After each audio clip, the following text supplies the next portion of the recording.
begin our preseason series with a defensive coordinator at Ball State University, David Elson. Coach, it's great to have you here today. Great to be here, man. I appreciate you having me on. I've been a fan and have listened several times over the years. Well, that's great to hear, Coach. And so as you know, we're going to just spend a little bit of time here, talk a little bit about your background and get a feel for, your journey through this profession. I think everybody's is always a little bit different, but for you now, 2017 was the beginning of your tenure as Ball State's defensive coordinator. Prior to that, you were at Western Illinois, Southern Illinois, New Mexico State, Indiana, Western Kentucky, and your first stint was at Southern Illinois as a GA. So you've been at this for a while. I'm sure you've learned a lot of things along the way. Been able to serve in a number of different positions, including the head coaching position when you're at Western Kentucky. And now it's leading a team in the MAC, which, as you and I started talking off air, is really a very, very competitive conference. So I'm just looking at the way you've progressed through this profession. What are some of the key things you really have learned along the way here, especially when it comes to what we're going to talk about today in terms of this time of the year, the preseason, and how we roll through that efficiently? Mm-hmm. Well, the first thing when you asked that question that came to my mind is that journey that you just went through. I got really lucky and was able to be at Western Kentucky for 14 years, and you just don't get to do that very often in this profession, as I've learned over the last 10 years. This will be my third year at Ball State, and since leaving Western Kentucky in 2009, it'd be the first time I've been someplace for 3 years. So I go all the way back to when I was a graduate assistant at Southern Illinois, and then I got that first job at Western Kentucky, and I got the advice, and I really felt like I stuck to it, was like, treat every job as if it's going to be your last, because it might be.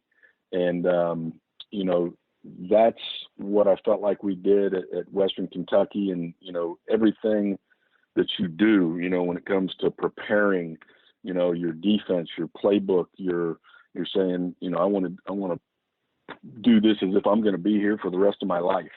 And I think if you approach it that way, then you're on the right track, and you're not somebody that's on the phone looking for jobs and that type of thing. And so, that was the first thing that came to mind when you said kind of what have you learned and taken from all those experiences, because it really has been a lot of lessons learned over the last 10 years because I got spoiled in having so much continuity and being at the same place, and then bouncing around.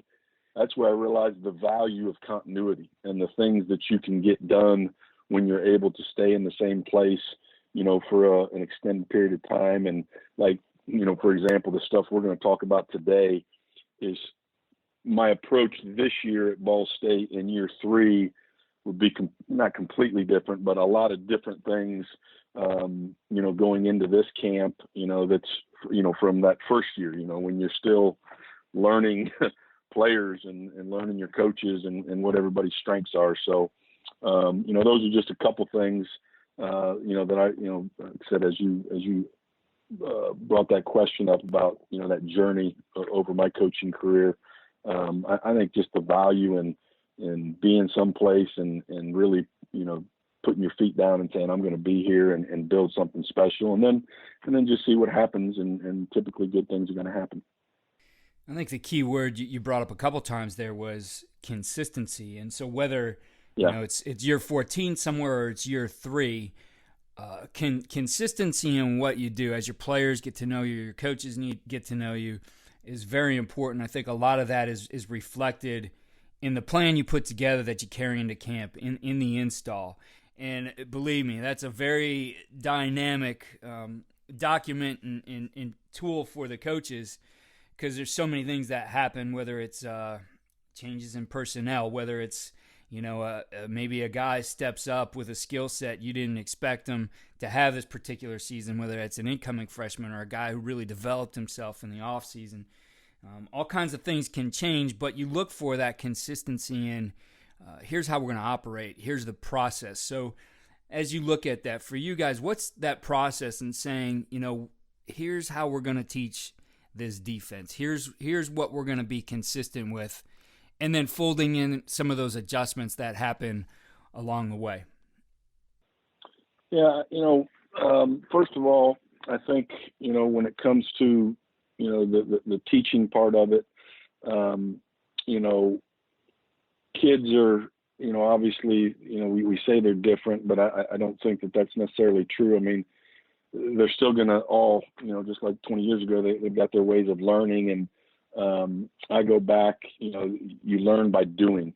And, we've gone to where, we're able to give our guys iPads, and they have all these resources right at their fingertips.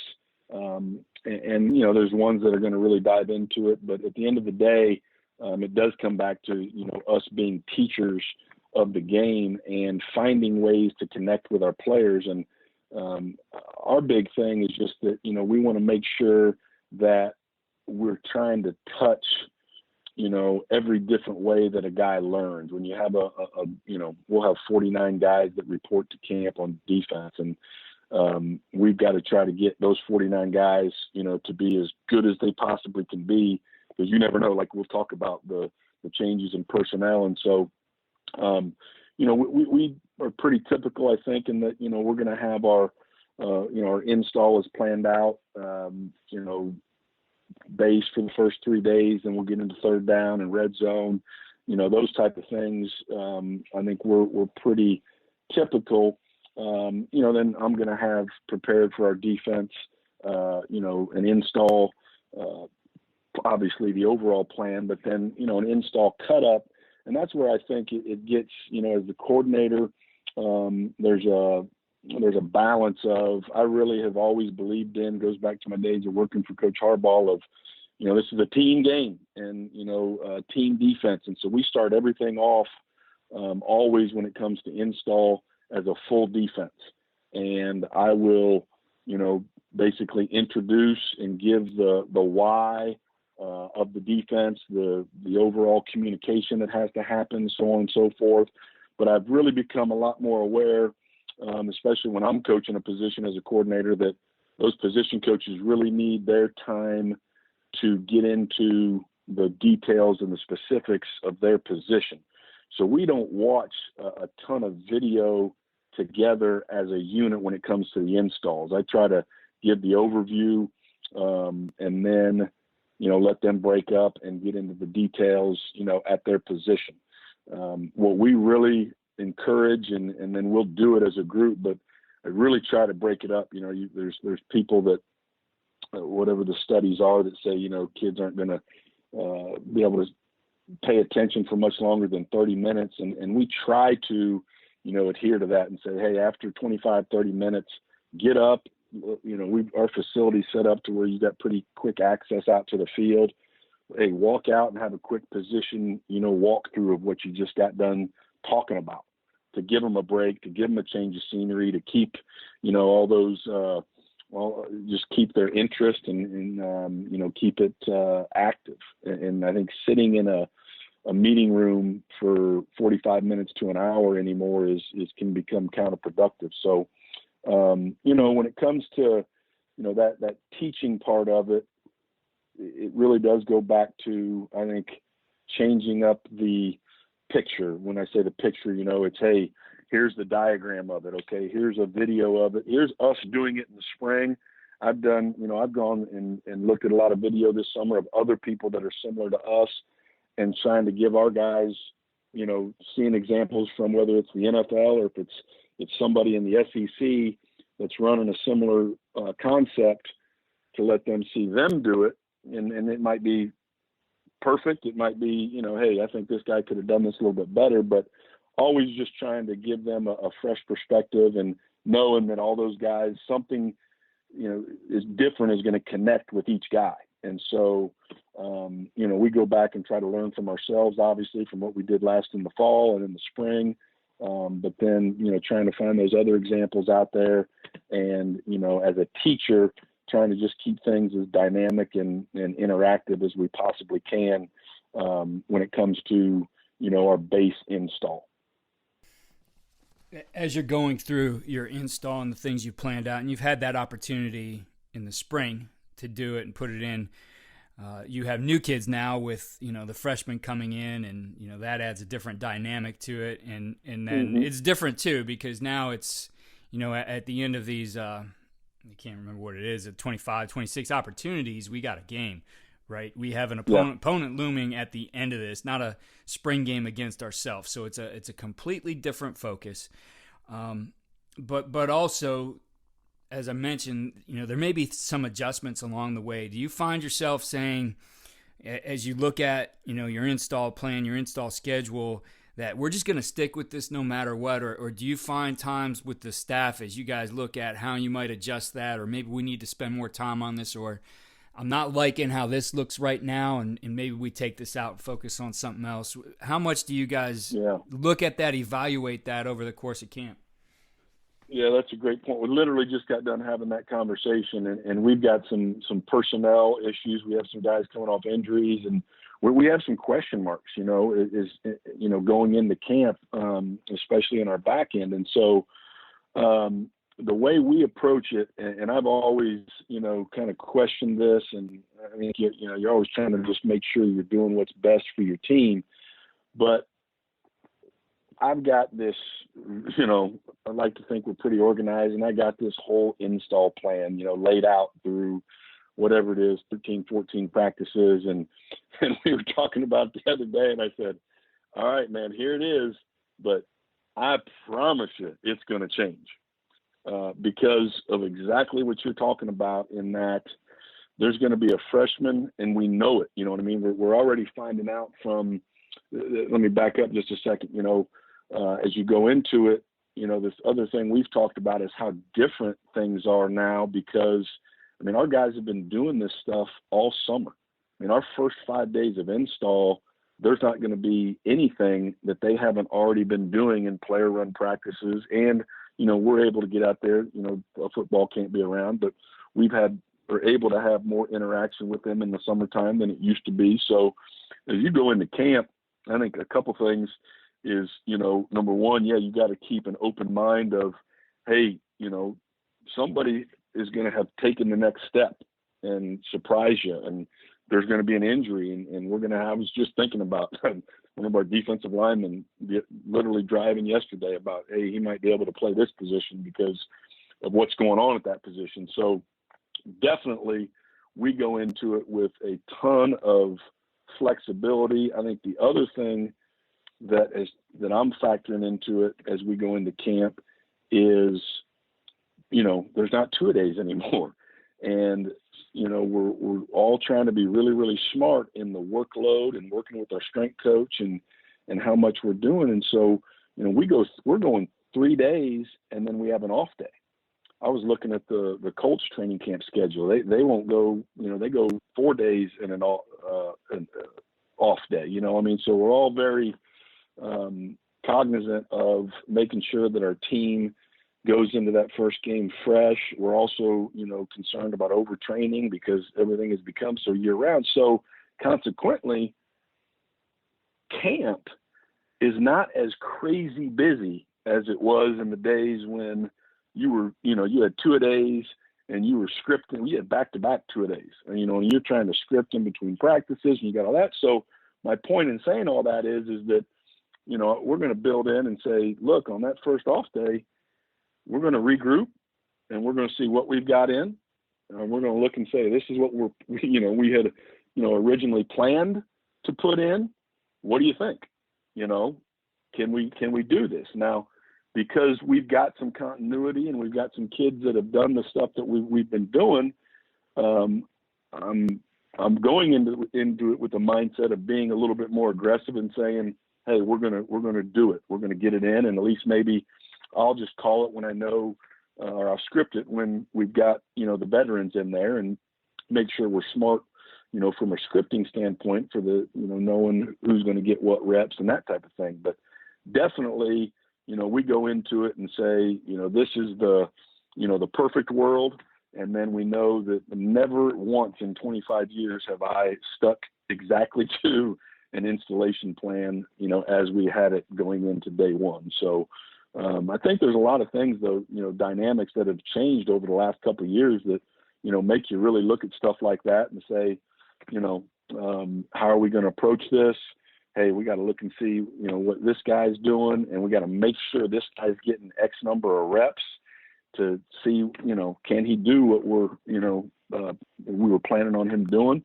And then, at the end of the day, that's our job, is to, make the decision and say, all right, let's back off. I think they're overloaded, or, let's keep pressing forward because, they're handling it really well. And then the other thing I was thinking about as we had talked about, this whole conversation was going into camp, and you say, well, what from an installation is your system. The other thing that we're trying to do is look at, our first two opponents and say, okay, have enough of a game plan thought that you say, there's not going to be where we get into where we start the week of Indiana and we say, okay, now let's install this. There should be no new install going into Indiana, is my point, is that what we're doing in camp. And there's been some calls that I've, put in there and tweaked and said, this is something I know that we'll definitely be using those first couple of weeks. So let's make sure we're getting that in there early.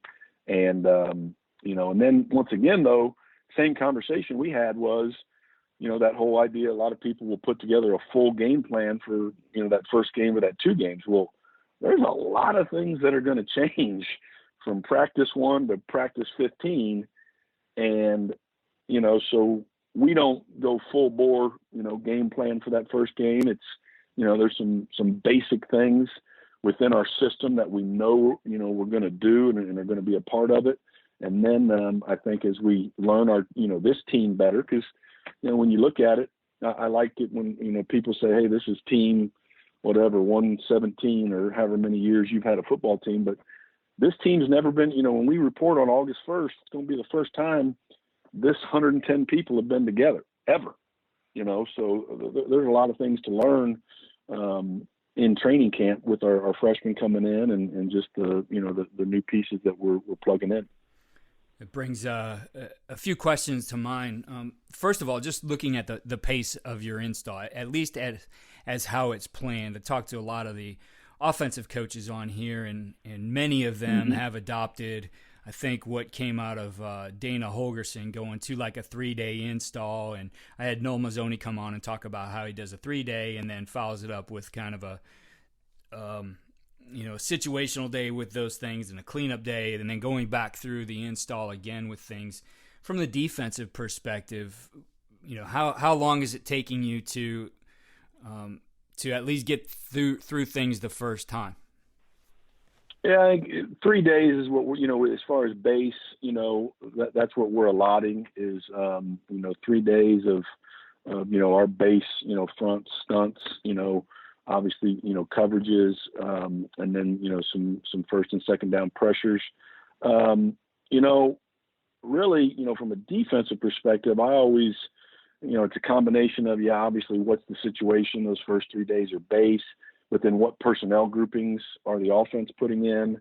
Once we get to third down, what's the down and, is it 3rd and 4? Is it 3rd and 9? What's going to be on that script?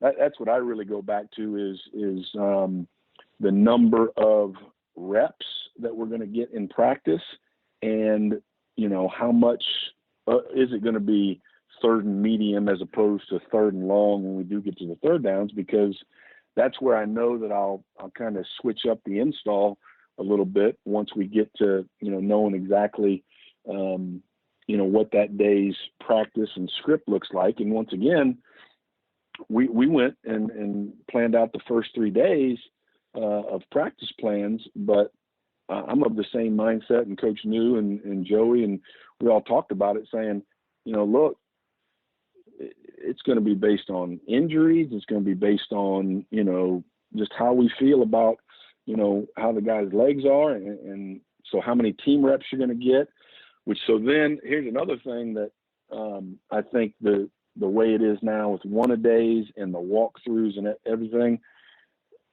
this will be the first time, that I've probably have talked about it before, but I know we'll do this in that there'll be something that we're going to install, but it won't necessarily be in the practice script, but I'm going to make sure we plan it to where we get it in our walkthrough. And then we've at least covered it, and I'll find the spot where I can get it, where we can do it in script, just based on the number of reps that day. And at the end of the day, if we have to back off and throw that out, then, you throw that out, because it still comes back to, simplicity and guys playing fast on defense. But, so really, as I look at ours, I mean, we'll be done with our first scrimmage is on practice 8, and we have a cleanup day going into that. We've got 3 days, I think, of third down, red zone, a mixture of that. And so I feel like going into that first scrimmage, on practice 8, we're going to have 90% of what we're going to do in. And then, like I said, that's when you start tweaking it and saying, all right, throw that out. We're not using that as much, and we don't like it because of this. And, and then you just, that's what I love about camp is you really don't know. I mean, I get it. We've got a system. We got certain things we're going to do, but I like the fun of each day. You're going to say, all right, now we know this. So let's keep tweaking and then make a decision and roll with it. And you touched on this a couple times, the workload, and what we see today more and more is the guy who was just our strength coach years ago and was the guy we would see in the weight room.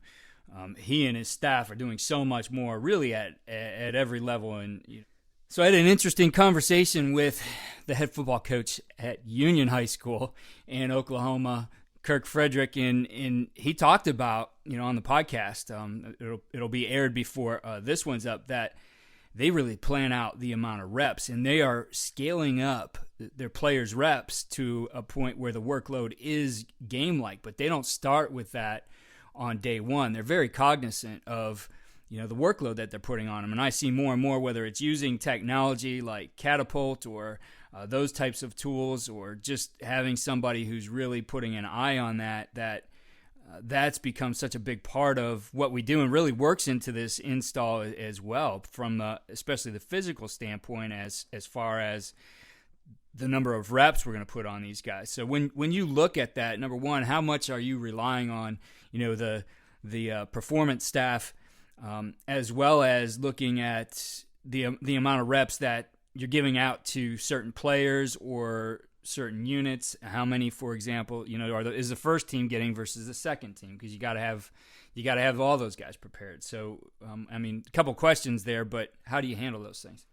Yeah, well, I'll tell you, it's funny because we literally, everybody talks about how every school's different, and we all have our own different little challenges. And our calendar is something that's a little different, and our guys are going to have a longer break before we come back than you typically would, just based off our summer, the way, Ball State does our, summer school calendar.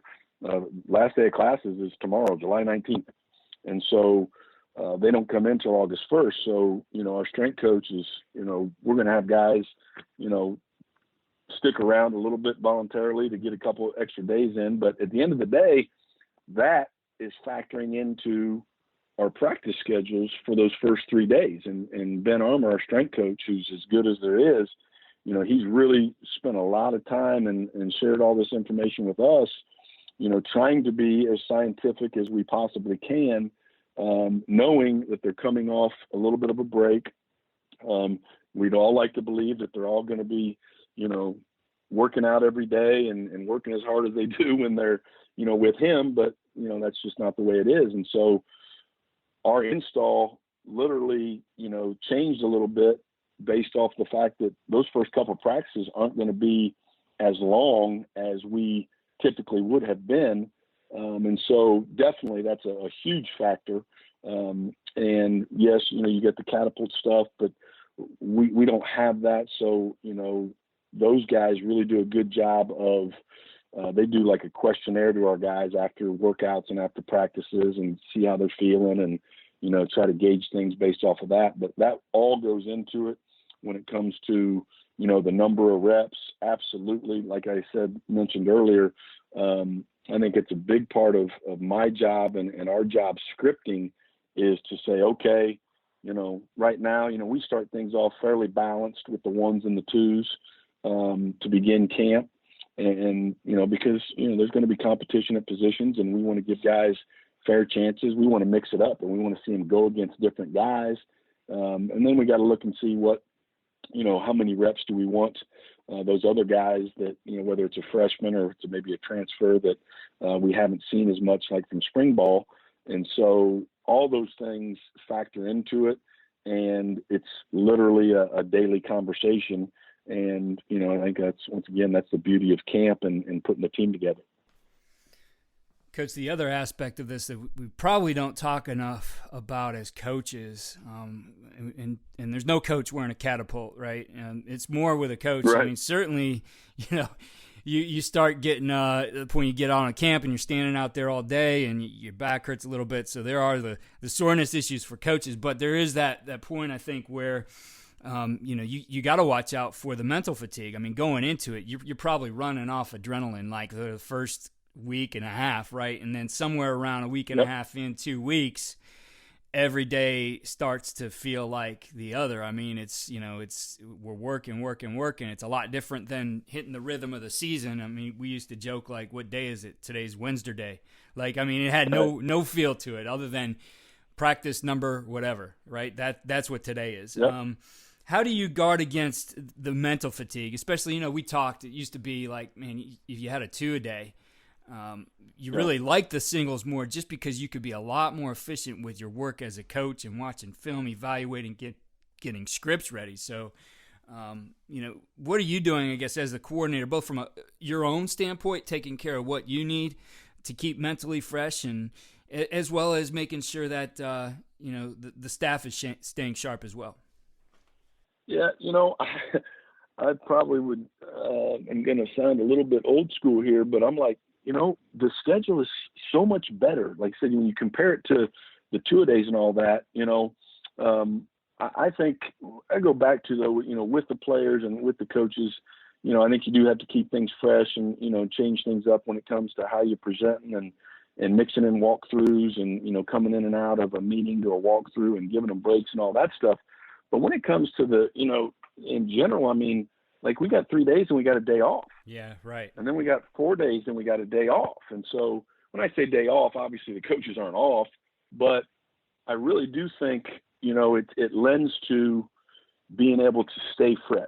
And, me as a coordinator, I can't sit there and, call for a 6-hour meeting and let's say we're going to, make a cut up of what we've done for these first 4 practices and, sit here and overanalyze it. I think obviously you can always, overdo things. And so as a coordinator, I've got to be smart and letting guys go when it comes to, meeting time and letting them do their thing.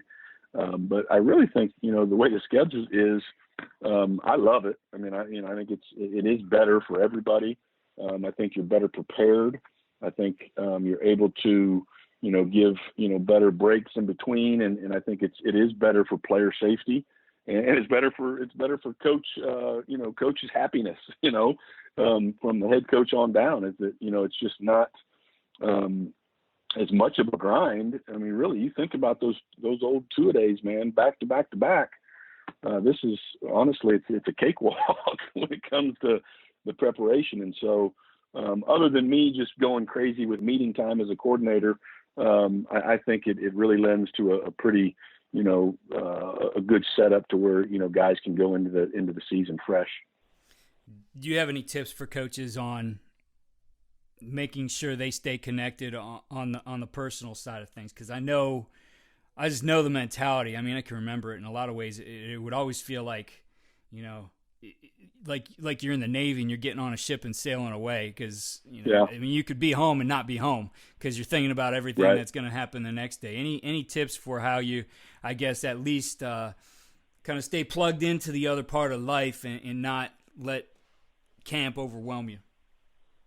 Yeah, I think, that a lot of times really comes back to who you're working for, and Coach New is as good as anybody I've worked for when it comes to, hey man, when you leave the office, and make sure you're getting to things that your kids have, and so it's a great family culture, and so we're able to do that and feel the free. That, I think the biggest thing is that you feel comfortable being able to walk out of the building, and Mike New has established that culture that, hey, if you need to take care of something, then you take care of something. But at the same time, I do think we're all wired similarly. And I just think, it really is, it's mental toughness. It's being able to say, okay, I'm going to turn that switch off, and I'm going to turn on my personal family switch.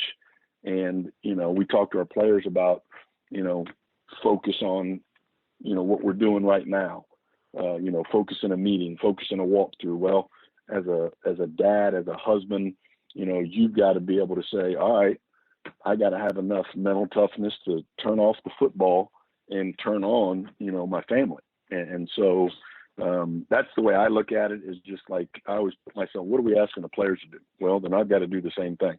And so if I want them focused on football, then okay. And then I tell them, and I tell the players, I say, hey, once you get away from here, yes, there's sometimes we want you to study on your iPad and all that, but yes, at some point you've got to get away from it, and you've got to tune it out and go be a kid, and play a video game, or, get on your phone and do whatever it is, but get away from it and just hang out. And so, I think we all have to do that. And it's a matter of, I link it back to, mental toughness of being able to say, I'm going to, really train my brain to turn that part of my life off and really focus on this part of it.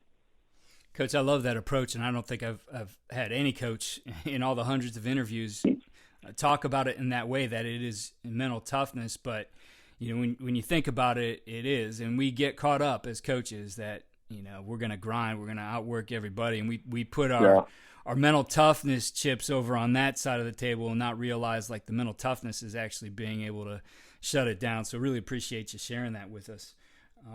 You mentioned culture here a couple times, and the last couple questions really deal with that idea. We spend all that time kind of installing that plan, the culture playbook, and here's who we are, what we're going to be about, what we're going to do.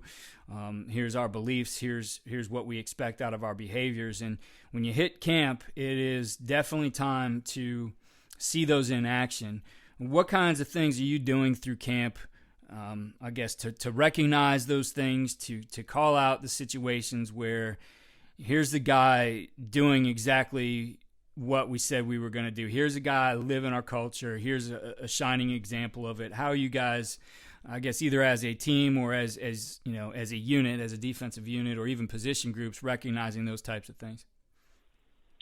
Yeah, we have Coach New's got, a thing, basically our program is built around, being a true Cardinal. You come in as a Cardinal, but you're going to leave as a true Cardinal. And there's a set of expectations and values. And, one of the things he does, we do during camp is, each coach has one of those, to get up and talk about at night and give those examples. Like last year, mine was, one of our things is get better daily. And so that was my topic. And I tried to bring some things that, I saw some of our guys doing, gave examples from my life of what, that I try to do to get better. So as a program, same thing too, though, he'll put up video each night of, hey, this is what we want. This is what we're talking about when we talk about effort, and whether it's an offensive lineman or a defensive guy, he'll ask us as coordinators to, hey, send me some clips that I can show of, guys doing it the way, that we expect it to be done. And I think that's huge. And, standing guys up in front and saying, hey, this is the guy that this guy's doing it the way you want, especially if you're a freshman. You say, hey, freshman, you looking for somebody to follow? Follow this guy. and do that early. So those freshmen, I think they've already, because they're there in the summertime, they get a sense of that as well. But, and then, defensively, very similar. We've got our things that we talk about, our core values and a process that we go through for each play. And anytime, we see it. But I think it's, that doing it at night in a meeting is great, and we'll continue to do it.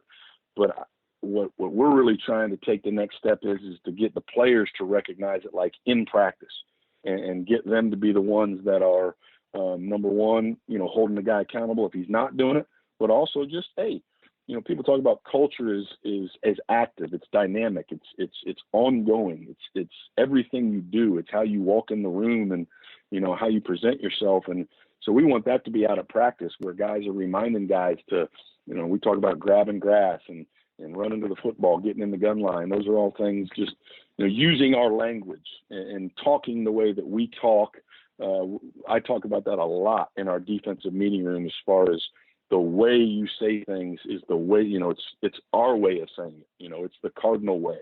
And, there's a lot of great stuff out there on culture, but I think the best thing that I've, come to realize and learn and heard people talk about is just how it is nonstop. I mean, it is every day, it's action more so than, putting up, a sign.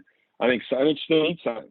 I think you should have signs because you want to have visual reminders. You want to, always be trying to, like I said, everybody learns and you connect different ways with different people. And some people that sign is going to register. Some people it's going to be the fourth time I've said it to them. It's going to be, oh, now I get what you're saying. So it's literally ongoing. And, it's as we all like to say too, it's a process, and it truly is. And it's just, the way you go about life and the way you walk in the building. And so I think, just the way a guy, like I try to point out, guys that get into meetings early and they've got their notebooks out and they're ready to go. That's culture. It's getting there a little bit early and being ready to roll. Little things like that, I think are huge. And so, we're always talking about it in our staff meetings, and then, getting our leadership council to do those things. And I think we're really close to, that, being a player driven thing is, as opposed to being a coach driven thing. Yeah. When you get the player driven thing going, it does become special, and it's fun to be a part of. If it's just driven from the top down from coaches all the time. I mean, that's when guys get burned out because they can't carry the load all the time. It does have to really be picked up by the players. Absolutely. No, that's exactly right. And that's where, there's been some times in this off season for us where it's like, oh, okay, I don't have to say that anymore, okay. So that's what's fun about the process, and then it's just it's continual, which is what the challenge is. That's where, like you said, when you talk about coaches staying fresh, I mean, we've got to, continually do it and lead the way each day. But also then know when to kind of take a back seat and let the players, do their thing. Coach, I think I learned a long time ago, the biggest thing that can kill your culture, your team chemistry, is if as coaches, you're not good with the evaluation and feedback part of the whole process. That's not just you did this right on this play, or I need you to do this better. It's also, okay, who's getting the playing time, who's worked for it, who has those actions. You talked about actions in culture that we want. So how do you guys, I'm sure it's daily, but how do you guys weave that into the process? Is it very formal for you? Is it informal? Is it a blend of the two? I would say it is a blend of the two. The first thing, and I can, I don't have any problem saying that we've had those issues, and, I've had them at different times throughout my career. And it all, I think, comes back to just clear, honest communication. And then, but at Ball State, the one thing that we've done is we've just set, and it's in each position room, is there's position expectations. And my job is I'm coaching the corners. As the coordinator, I have the corners. And Mike Dietzel's got the safeties. And on day one, which we did in the spring, and we'll do it again as we go into camp, to say, okay, here's what this means. It's fine to have it up on a sign like we talked about, but then I've got to do a great job of communicating. Here's expectation number one. Here's what that means. Here's what I'm looking for. When we come in here and we watch the video and when we're on the practice field, what does that mean? And give very, very clear examples of good and bad of, it's, hey, know your job and do your job. Well, if I'm in a meeting and I ask you, what's your responsibility on this play, and you hesitate or I get silence, I want you to know that's an example of you not meeting the expectation, you not being focused. And so that factors into where you're at on the depth chart and how many reps you're going to get and those type of things. And so those position expectations, I think, are really good and help, because if they're the one thing we talked about as we did them is like, look, it's got to be where you can go pull up practice video, go pull up game video and say, all right, here's the expectation and here's where this guy's meeting it and this guy is not. And be able to have that, really clear, open conversation to say, so if you can do that more consistently, then you're going to see yourself, getting more reps and then ultimately more playing time. The other thing that I've done in the past is, and it really kind of depends on the setup of your meeting room, but I would sit them in exactly the way they are in the depth chart. Like, all right, first team, you guys are in the front row. Second team, you're in the second row. And then when something changes, the start of that meeting, all right, hey, you have to get up out of your chair and move back there, and he's moving in front. And I thought that was really, really effective. Now, once again, your meeting room setup can dictate that if you have rows or not. But so that, and then, like I said, just being very, very clear on, all right, here's who's getting the reps. Here's why. And if you don't, understand and you want to talk about it, one-on-one, then my door is always open. But I really, really challenge them to say, hey, if it's important to you, then you're going to come and take the time to talk to me about it. And so we just approach it very, very straightforward and direct. And, it's always going to be, an issue. I don't care what year it is or where you're at, everybody wants to play. And, you just got to be able to sit down and be a great communicator with the players about, hey, this is what we're looking for. And, this guy, is doing it better. And here's an example. And I think the last thing before I'm rambling a little bit, but the last thing I would say is this, is that there has to be some element of understanding that, hey, us coaches, we've been doing this for a while, okay? And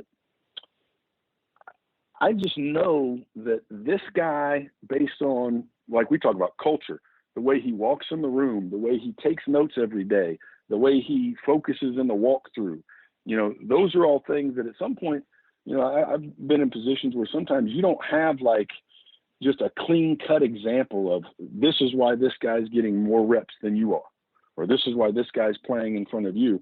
Sometimes it's, it's the sum of everything. And I think you just have to, I've told Keith that before. I said, look, it's the whole body of work.